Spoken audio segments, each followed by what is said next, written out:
The New South Wales Opposition is fighting the government's move to allow Boxing Day trading across all of the state of New South Wales. Before 2015, only a small number of stores in the CBD and Bondi Junction were allowed to open up on Boxing Day.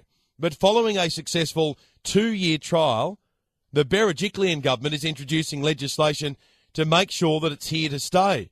Although the New South Wales Opposition is opposing this move, saying the legislation will abolish Boxing Day as a family holiday. Adam Searle, the New South Wales Shadow Minister for Industrial Relations, joins me on the line. Adam, good afternoon. Good afternoon. How are you? I'm well. What's your objection to Boxing Day trading?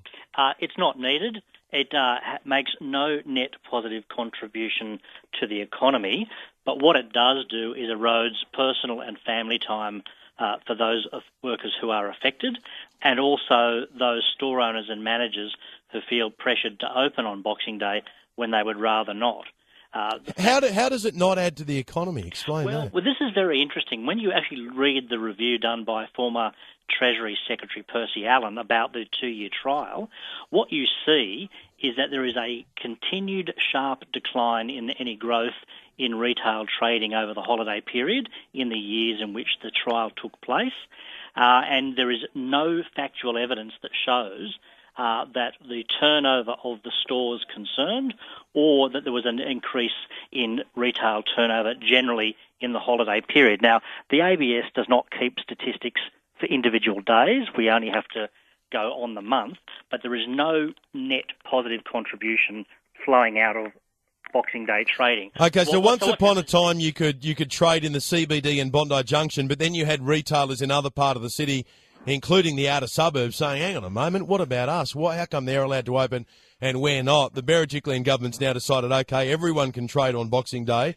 And they also say that retailers will face fines of up to $11,000 if they pressure employees to work on Boxing Day. So won't that stop people from being coerced to work on Boxing Day if they don't wish to? No, the evidence has shown that that's not the case. So the review itself, this is the government's own review, found that 10% of store owners and managers felt pressured to open on Boxing Day because of their competitors, and 22% of workers felt coerced to work on Boxing Day. You've got to remember that a lot of workers in retail have no security of employment. They're casuals. They're engaged shift to shift. And if you don't cooperate with the boss, you lose shifts, you don't get shifts that are as convenient, or you lose work. And so workers are telling the government through the survey they felt coerced to work. No one was prosecuted for coercion. One of the things recommended by the Allen Review was minimum penalties be instituted for pressuring people. The government hasn't taken up those recommendations.